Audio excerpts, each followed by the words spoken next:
द्वादशैकोट्टलक्षाण्यशीतस्तदिकानि चैव पञ्चाशदष्टौत्सहस्रशङ्ख्य मितश्रुतं पञ्चपदं नमामि अर्हन्तभाष्यर्थं गणहरदेवैः गन्थ्यां सभं प्रणमामि भक्तियुक्तौषधीणान्महोहिं शिरसा इच्छामि भन्ते शुद्धभक्ते कावशगोकोतशालोचीम् अंगोऽंगपौडे पाहुडे प्रियमं शुद्धपरिमाण उपगय चूलिया चेव शुद्धतय द्वैतं कायं सैणिचकाल अंचेमि पूजेमि बन्नामि डोंशामि दुःखको कमको बोहिलाओ शुगैगमनं समाहिमनं जिनगुणसम्पत्ति हो मध्यम अथ पौर्वाणिक्ष्वाध्याय बेलायां श्री आचार्य भक्ति कायोश्चर्यं करोमि।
सचलदीपार्केभ्यः शुभर्मतिविवाहो न पटुमतेभ्यः सुचरितभोनिधिभ्यो नमो गुरुभ्यो गुरुगुरुभ्यो छत्तीसगुणसमग्रे पञ्चविहाचारकरणसन्दर्शे शिष्यानुगकुशले धम्मैरे सदा वन्दे गुरुभक्तिसञ्जीर्णय तरन्ति संसारसागरं घोरं चिन्नति अट्टिकमं जन्मन्मरणं न पावयन्ति ये नित्यं मृत्युमन्त्रों निरताध्यानाग्निहोत्राकुला षट्कर्मा विरतास्तपोधनधना साधुक्रिया साधुवा शीलप्रावरणा गुणप्रहरणा चन्द्रार्कतेजोदिका मोक्षद्वारकपाटपाटनभटा प्रीडन्तु मां साधुवा गुरुवापान्तनो नित्यं ज्ञानदर्शनायकाचार्यत्राणगम्भीरा मोक्षमार्गोपदेशका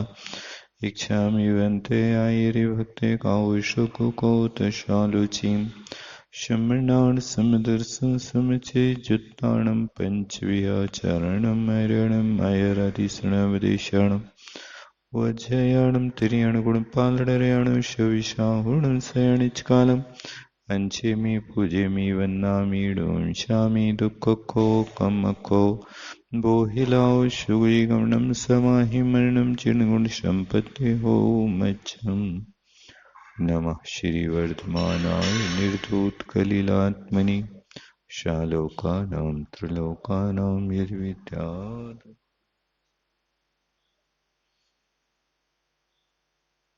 कल अपन ने अशुचि भावना को देखा। अशुचि भावना हमें ये सीख देती है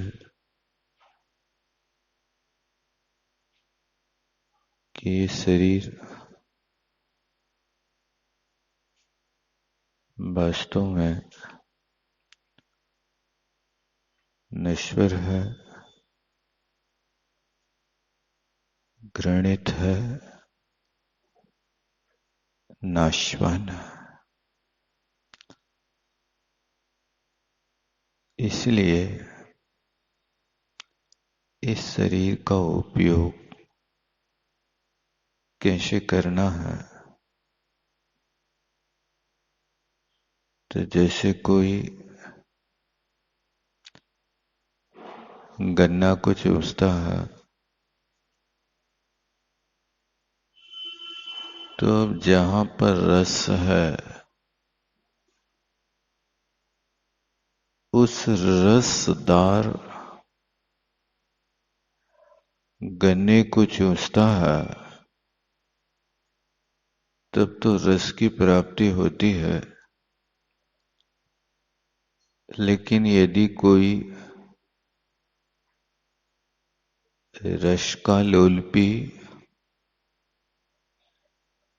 उस गन्ने के स्थान पर उस गन्ने के पोर को भी चूसता है, उस गन्ने की गांठ को चूसता है, तो व्यक्ति नासमझी का काम कर रहा है,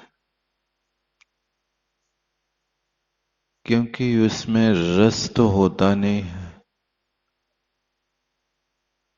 रस विहीन पोर को चूसना गन्ने के बीज को बर्बाद करना है। वो रस विहीन है लेकिन बीज का कारण है। उस गन्ने की पोर को यदि कोई उर्वरा भूमि में बो दे तो अच्छे अच्छे रसदार गन्ने पैदा होता है। और यदि उसको चूसने की चेष्टा करे तो अपने दांत और जीभ को खराब कर देता है और उस गन्ने की गांठ को भी बर्बाद कर देता है। समझदारी है कि आप गन्ना चूस लो लेकिन पोर को बीज बना करके आप जमीन में बो दो। इसी तरह ये शरीर है, नर्तन है, इसको गन्ने की तरह रस लेने के बाद भी आप इसका बीज धर्म रूपी भूमि में बो दो और धर्म रूपी भूमि में बोया हुआ ये बीज आपके अनंत काल के लिए मीठे मीठे फलों को प्रदान करेगा। यदि जो विषय का लोलपी व्यक्ति इस शरीर रूपी गन्ने को विषय भोग के उस पोर रूप गांठ को चूस लेता है तो फिर अनेक गतियों के दुखों का कारण होता है और मनुष्य पर्याय को बर्बाद कर देता है। इस मनुष्य पर्याय के सार्थकता उसी में है कि आप अपनी आवश्यकता के अनुसार तो कार्य कर सकते हो। विषय भोग को विषय भोग के रूप में ना सेवन करके जैसे रोगी औषधि का सेवन करता है ऐसे यदि कोई व्यक्ति गृहस्थ अवस्था में इंद्रियों के विषयों में झंपापात ना करके वो औषधि के रूप में सेवन करता है कि मुझे भोजन तो करना है लेकिन भोगों के लिए नहीं, धर्म साधन के लिए करना है। आपका दृष्टिकोण बदल जाए तो जो भोजन आप जीने के लिए कर रहे हैं वो जीवन की अपेक्षा आप धर्म साधना में लगाने के लिए यदि करने लगो तो भोजन आपके लिए औषधि का काम कर जाए। ये मैं भोजन नहीं खा रहा हूं, ये औषधि सेवन कर रहा हूं। रोगी को औषधि की जरूरत है। मुझे जन्म जरा मृत्यु का रोग लगा हुआ है, इसलिए उस जीवन की औषधि आहार है। यदि उस औषधि को नहीं दूंगा तो मरना पड़ेगा। ये दृष्टि बदल जाए तो फिर आपके लिए वो भोग भी संबर निर्जरा का कारण बन जाए। बदल लो, व्यक्ति का दृष्टिकोण बदलता है तो सृष्टि बदल जाती है। आप किसी वस्तु को कैसे देख रहे हो? कुंदु कुंदु स्वामी ने लिखा कि भोग निर्जरा के कारण है।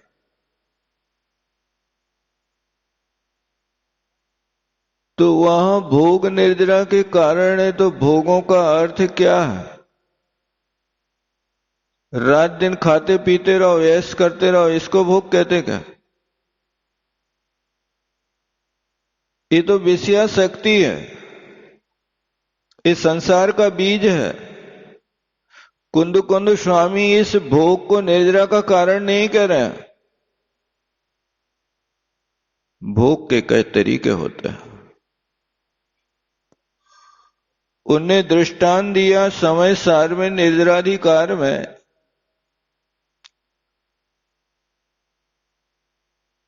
एक जंगल में एक वेश्या का शरीर पड़ा है, मृतक।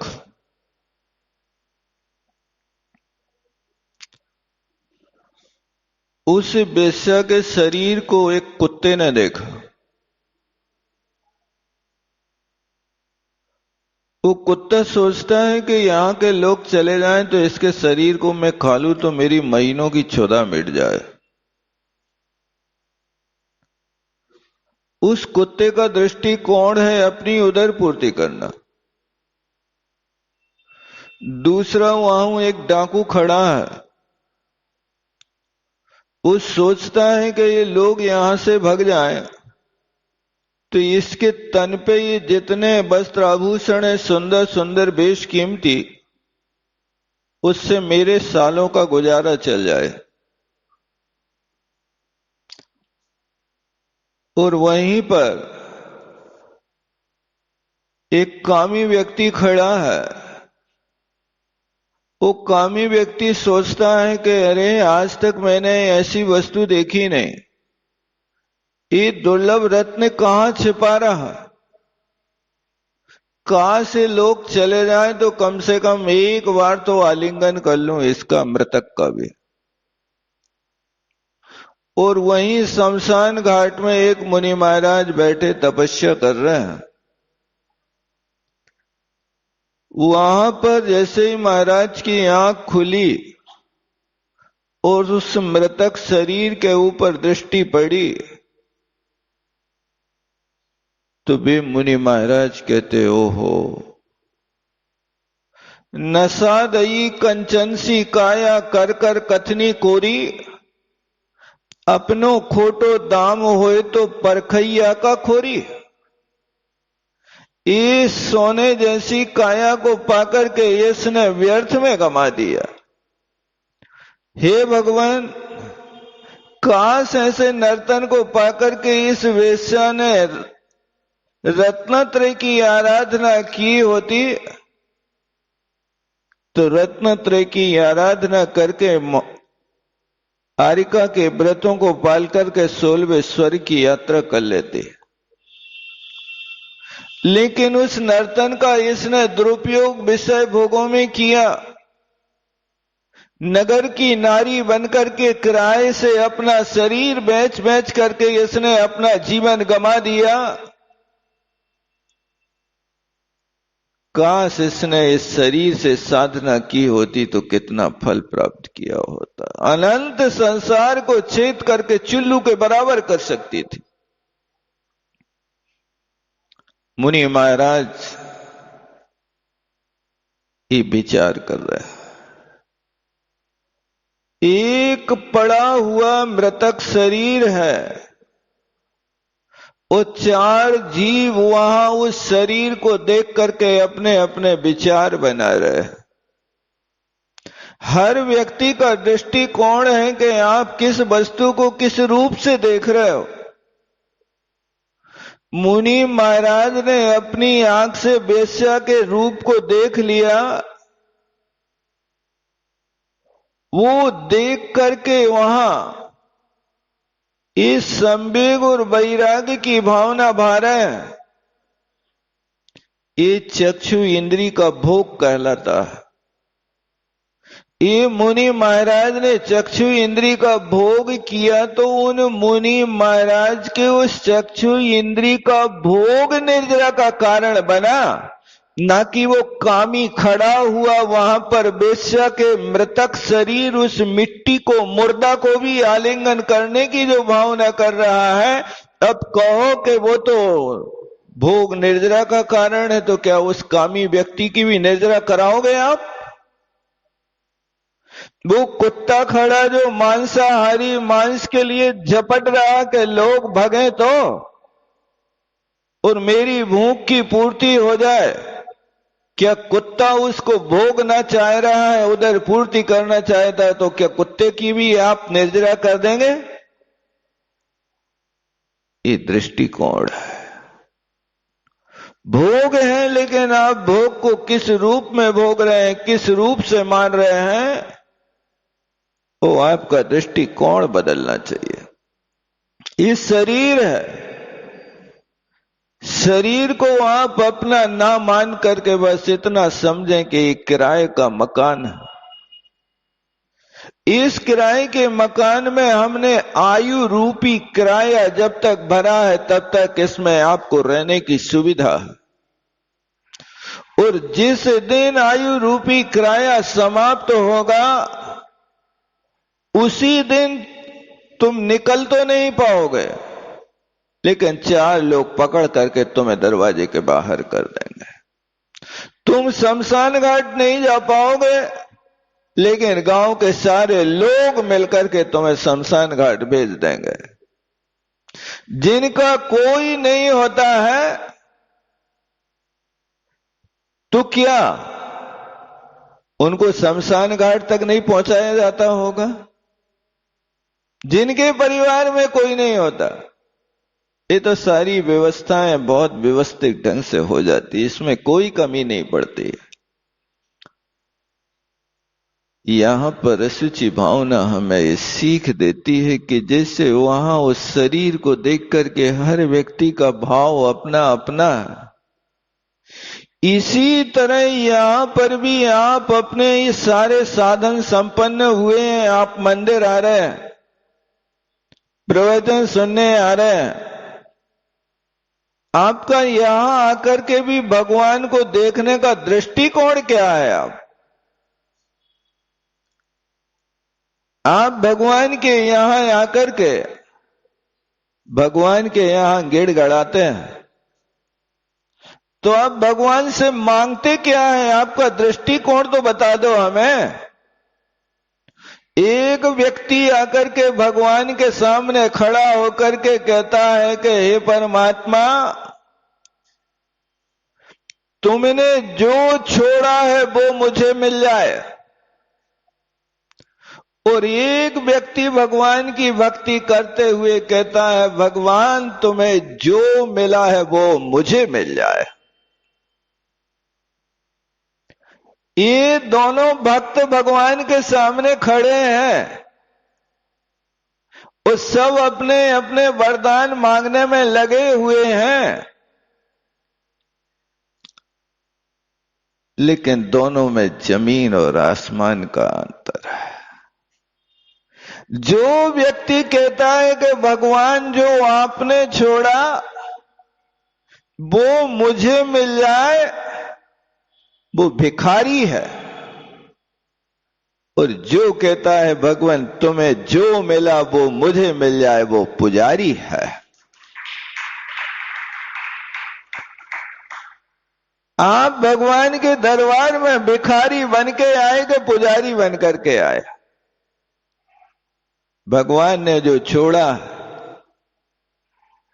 वो आप चाहते हैं, तो भगवान ने छोड़ा क्या है? आप विचार तो करके बताओ हमें। भगवान ने वो वस्तु छोड़ी है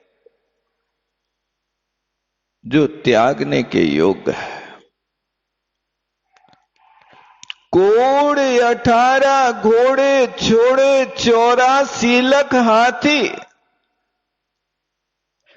इत्यादिक संपत्ति व्यभु तेरी जीर्ण तृण सम त्यागी।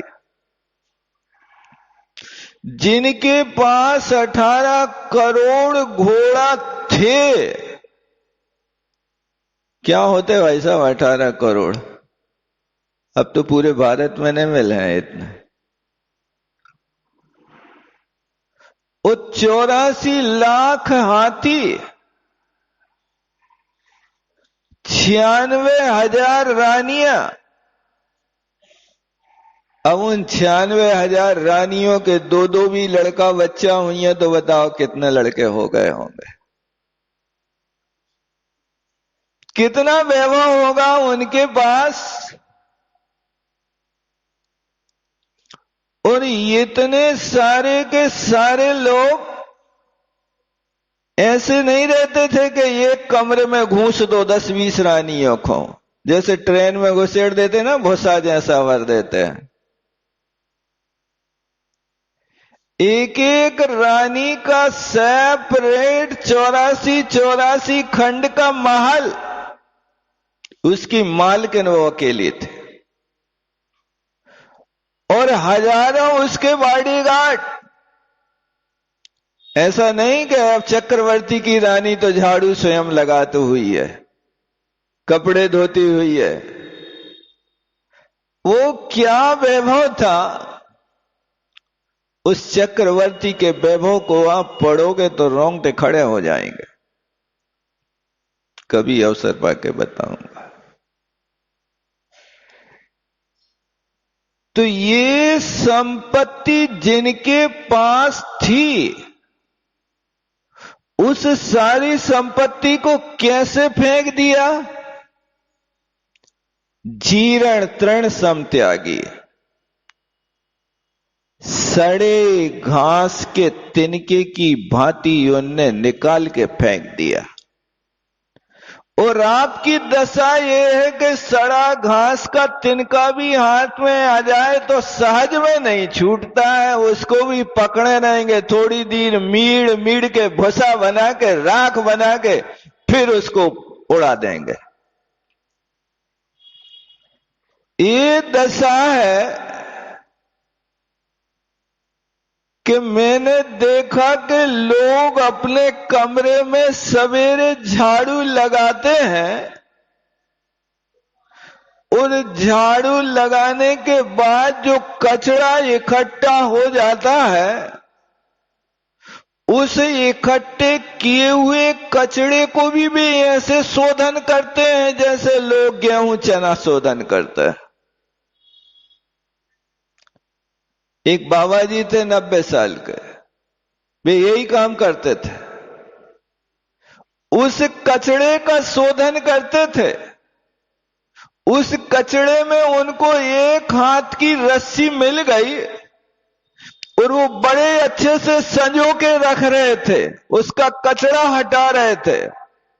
मैंने कहा दादाजी क्या करो ये रस्सी को?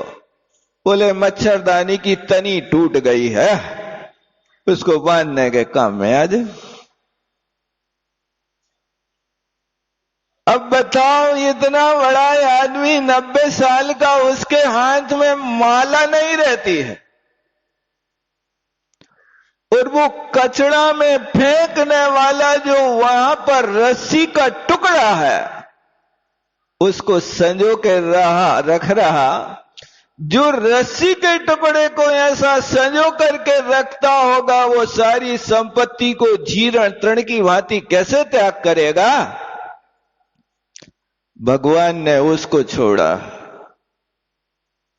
जीर्ण तृण सम त्यागी, उस जीर्ण तृण के समान त्यागी हुई वस्तु को तुम भगवान से कह रहे, भगवान तुमने जो छोड़ा वो मुझे मिल जाए। वही चाहिए कचरा झाड़ने वाला, जो झाड़ के कचरा फेंका है वही चाहिए है। अरे भैया, उसमें भी माल रहता है, तुमने तो झाड़ के दे दिया तो भी बड़ा उपकार किया। हम तो झाड़ने वाले हैं। एक धूली धावक होता है, देखा कभी आप लोगों ने? जहां सोने चांदी की दुकानें रहती हैं, उन दुकानों के सामने सवेरे से लोग आकर के धूली झाड़ के ले जाते हैं। बिना सफाई के सफाई हो जाती। ये अच्छा तरीका है भाई साहब, सोने चांदी की दुकान खोलो, सवेरे से लोग ले जाते वो धूल उठा के।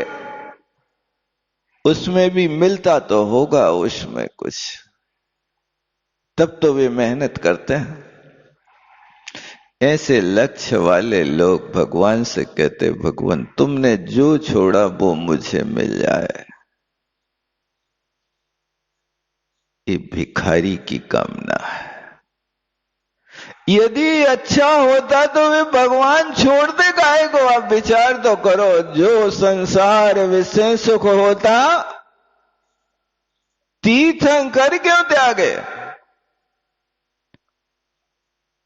और दूसरा व्यक्ति कहता है, भगवान जो आपको मिला वो मुझे मिल जाए। क्या मिला है आपके लिए? अरे परमात्मा, आपके पास तो वो निधि है, वो देवत्व गुण मिला है कि दूसरे लोगों को वो नहीं मिलता। अनंत जीवों की राशि में से सिर्फ ऐसे 6 महीने 8 समय में 608 जीव होते हैं जिनके लिए वो लॉटरी खुलती है, और हर किसी के भाग्य में नहीं होता। और वो तुम्हें मिला है तो अनंत चतुष्टय मिला है। तुम रोज पढ़ते हो वहां विनय पाठ में भगवान के सामने, अनंत चतुष्टय के धनी तुम ही हो सिरताज। हे परमात्मा, अनंत चतुष्टय के मालिक तो आप ही हो। आपके लिए ये निधि मिली है, इसलिए मैं आपके दरबार में आ रहा हूं, इसलिए कि वो अनंत चतुष्टय मुझे भी मिल जाए। तेरी अंतरलो से निधि अंतर दीप में भी जला लूं, इस भावना के साथ में परमात्मा में आपकी भक्ति कर रहा हूं। ये व्यक्ति का दृष्टिकोण है। कहां क्या मिलेगा? जो व्यक्ति बीतरागी परमात्मा के सामने आकर के वो अनंत चतुष्टय की वस्तु को ना मांग करके कहता, भगवान तुमने जो छोड़ा वो मिल जाए, तो क्या भगवान ने कहीं रुपया रखे हैं? ऐसी धन संपत्ति रखी है अपने पास आजू बाजू में कि ऐसे लोगों को मन वरदान दे दे, मैं उनकी मनोवांछा पूरी कर दे, मैं कह लो भाई चलो एक गिड्डी ले जाओ 1 लाख की, तुम 1 करोड़ की? ऐसा रखा है क्या? वो जानता है कि भगवान के पास कुछ नहीं है, लेकिन मांगे बिना रहेगा भी नहीं, चिल्लाएगा, हे परमात्मा तुमने जब इतनों को तारा तो हमारी बात काहे नहीं सुन रहे? हमने तो सुना है अंजन से तारे कुदी सो जय जय जिंदेव। हमने तो सुना था कि हे भगवान तुमने अंजन चोर को तार दिया था, मैं अंजन चोर के बराबर बड़ा चोर थोड़ी हूं, मैंने कोई के घर में डाका नहीं डाला। मैं तो सिर्फ 1 किलो का 1.25 किलो तोलता हूं, ये थोड़ी अंजन बन जाऊंगा। देता हूं तो 1 किलो का 3 पाव देता हूं। मैंने तो आपके विषय में बहुत सुना है, बहुत सुना है, और पहले साक्ष्य इकट्ठे कर लिए हैं। इतने साक्ष्य मेरे पास प्रूफ पड़े हुए हैं, तब मैं तुम्हारे द्वारे पर आया हूं। अंजन को तुमने तार दिया, द्रौपदी का चीर बढ़ा दिया, सीता को अग्नि का तुमने नीर बना दिया। तब मैं तुमसे निवेदन करता हूं कि अब मेरी बार क्यों अवार करो। अब मेरी बारी आई है तो अब तुम देरी काहे कर रहे हो हमारे लाने। बात तो सही कह रहा है, बहुत अच्छी बात कह रहा है। लेकिन उसने, चोर ने चोरी करते करते परमात्मा का ये स्मरण करके निरंजन बना कि चोरी का त्याग करके बनाया। आप ये तो बताओ, अंजन चोर निरंजन बना तो चोरी करते करते सिद्ध बना कि चोरी के त्याग से बना। हम कुछ नहीं जाने, हम तो बस ही जानते कि अंजन से तारे कुदी सो जाए जन देव। तुमने ऐसे कुबुद्धि लोगों को तार दिया तो हमें भी तारो, तारेंगे। बस भिखारी मत बनो, पुजारी बनो। भिखारी और पुजारी में यही अंतर होता है कि जो वीतरागी परमात्मा के सामने जाकर के अपने विषय भोग की वस्तुओं की याचना करता है, वो व्यक्ति भिखारी है। कभी मत करना परमात्मा के द्वारे में जाकर के भगवान हमें लड़का हो जाए, हमारी शादी हो जाए, हमारी दुकान चल जाए, मेरा सब कुछ ये हो जाए, वो हो जाए। भगवान तुम्हारी कुंडली मिलावे आएंगे क्यों? ढूंढेंगे वे के, अब कुंडली देख के लाएंगे, 10-20 लड़कियों की देखेंगे, कोई मंगलवारी मिली तो नहीं मिलेगी, कोई राक्षसगढ़ मिली तो नहीं मिलेगी, सब कुंडली अलग कर देंगे, है ना। कितने होशियार हो तुम लोग, सब यही काम करते रहते भगवान। अरे वीतरागता के पास में आकर के वीतरागता की उपासना करो तो तुम्हें कुछ मिलेगा। पेड़ के नीचे जाने पर तुम्हें छाया की याचना नहीं करना पड़ती, स्वयं मिलती है। 3 लोक के परमात्मा की छाया में आओगे तो वहां तुम्हें सब कुछ मिलेगा, लेकिन मांगना छोड़ दो। अरे मैं तो मांगूंगा, बिना मांगे मेरा काम नहीं चलता, मन नहीं भरता। कोई बात नहीं, मांगो तो वो चीज मांगो कि भगवान तुम अनंत चतुष्टय के धनी हो, बस मुझे वो ही दे दो। और जिसको अनंत चतुष्टय मिल गया, अब उसके लिए लड़का बच्चा और दुकानदारी से क्या मतलब रहेगा बताओ। इस तरह ये भावना हमें सिखाती है कि काना पोड़ा पड़ा हाथी चूसे तो रोवे, फले अनंत धर्म ध्यान की भूमि विषय बोवे। ओ धर्म ध्यान की भूमि में यदि इस मानव पर्याय को पकड़ के तुम बीज के रूप में गाड़ देते हो तो अनंत अनंत भवों के लिए आपको सुख का अनुभव होगा। बोलो आचार्य गुरु विद्यासागर जी महाराज की। जावाणी के ज्ञान से सूझे लोकाल, शोवाणी मस्तक धरूं सदा दे। हे जिन वाणी भारती तो जपो दिन रे, जो तेरो शरणागहे सो। देव भजो अरिहंत को, गुरु सेवो निर्ग्रंथ, दया धर्म पालो सदा।